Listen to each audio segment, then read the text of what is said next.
할렐루야. 역대하 13장입니다. 1절에 3절입니다.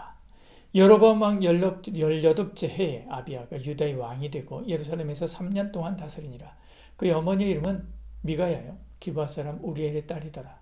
아비야가 여로보암과 더불어 싸울새 아비야는 싸움에 용감한 군사 40만 명을 택하여 싸움을 준비하였고 여로보암은 큰 용사 80만 명을 택하여 그와 대진한지라. 이렇게 말씀합니다.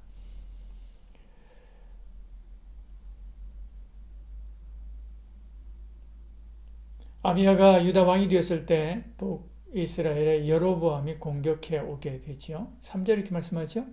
아비야가 싸움에 용감한 군사 40만 명을 택하여 싸움을 준비하고 여로보암은 큰 용사 80만 명을 택하여 그와 대진한지 이렇게 말씀합니다. 전세는 남유다가 불리했지요. 우선 군사의 차이가 변화되었습니다. 남유다는 40만 명, 북이스라엘은 80만 명이지요. 지휘자의 경력이 차이가 있습니다. 여로보암은 18년이나 왕으로 나라를 다스린 사람입니다. 아비야는 이제 왕위에 오른 사람이지요. 전술상으로도 그들은 포위되어 있는 상태입니다. 병사도 마찬가지입니다. 아비야는 싸움에 용감한 군사 40만 명이지만 여로보암은 큰 용사, 싸움에 능한 사람들, 이 사람들이 80만 명이나 된 것이죠. 그런데 이 전쟁의 결과는 아비야가 이기게 되죠. 여로보암의 군대 50만 명이 전사하게 됩니다. 현재 우리나라 정교군이 60만 명 정도 됩니다. 그러니까 얼마나 많은 사람이 죽었는지 알 수 있죠.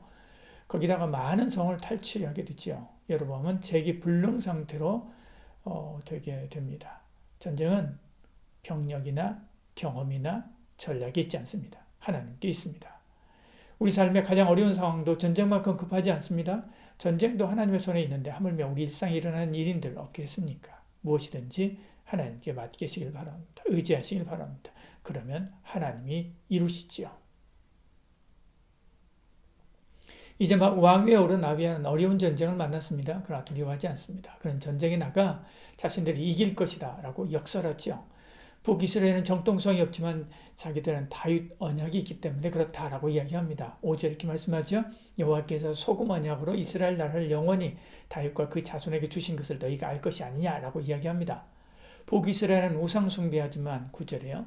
자신들은 제사를 바로 드리기 때문에 그렇다. 11절 이렇게 말씀하죠. 북이스라엘은 성직자를 추방하지만 9절에 말씀합니다. 자신들은 그들의 본연의 사명을 다하도록 섬기기 때문이다 라고 말합니다. 북이스라엘은 성직을 매매하고 하나님 말씀을 버렸지만 9절에요. 자신들은 하나님 말씀을 지키기 때문이라고 말하죠. 11절에요. 아비야는 이 전쟁을 타락한 종교와 참신앙의 대결로 보았습니다. 그러니까 당연히 하나님이 도우실 줄 믿었고 그대로 된 거죠. 15절 이렇게 말씀합니다. 유다 사람이 소리를 지르매 유다 사람이 소리를 지를 때 하나님이 여로보암과 온 이스라엘을 아비야와 유다 앞에서 치시니 이렇게 말씀하죠. 하나님이 여로보암과 온 이스라엘을 아비야와 유다 앞에서 쳤다 이렇게 말씀하죠. 하나님이 전면에 나서서 이 전쟁을 남유다가 이기게 하신 것입니다. 그의 용기는 하늘의 근거를 두고 있는 것이었죠. 우리도 세상에 골리앗과 같은 두려움들이 많이 있습니다. 그러나 두려워할 거 없습니다. 우리 하나님 편에 서 있기만 한다면 언제나 이기게 하시기 때문에 그렇지요. 당시 여로보암 전설 같은 인물이었을 것입니다.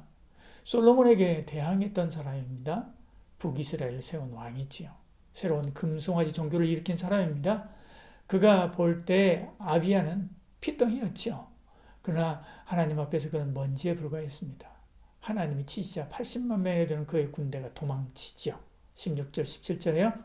이스라엘 자손이 유다 앞에서 도망하는지라 하나님이 그들을 내 손에 넘기셨으므로 아비야가 그 백성이 크게 무찌르니 이스라엘이 택한 병사들이 죽임을 당하고 엎드려진 자는 50만 명이었더라 이렇게 말씀하죠. 자기 지혜, 자기 힘을 믿고 싸운 그의 결과는 참 비참했습니다. 수많은 병사가 죽었죠. 반면 남유다는 하나님의 구원하심을 찬양하며 전쟁을 끝냅니다. 하나님이 이 북이스라엘의 우상 숭배를 벌하신 거지요. 여로보암은 2, 3년을 넘기지 못하고 죽습니다. 20절에요. 그러나 아비야는 점점 강성해졌다. 21절에 이렇게 말씀합니다. 자기 힘을 의지하던 여로보암의 결국입니다. 우리가 아무리 다른 사람에 비해서 강하고 지혜가 있어도 하나님 앞에서는 먼지에 불과합니다. 제국을 세워 전 세계를 호령하며 공중정원을 세운 느부갓네살도 자기 힘을 자랑하다 하루아침에 정신병을 얻어 소처럼 풀을 뜯는 신세가 된 것을 우리는 다니엘서에서 볼 수 있습니다. 하나님을 두려워해야 되지요. 그것이 살 길이고 그것이 복된 길입니다. 기도하겠습니다. 사랑이 많으신 우리 하나님, 우리 가운데 함께하여 주시고 은혜 베풀어 주시사 늘 하나님 앞에 겸비한 태도로 살아가는 저희들 되게 하여 주시옵소서. 오직 하나님과 그의 말씀만이 우리의 살 길이고 우리의 복임을 인정하고 그 하나님의 말씀을 따라 살아가는 저희들 되게 하여 주시옵소서. 예수님 이름으로 기도드리옵나이다. 아멘.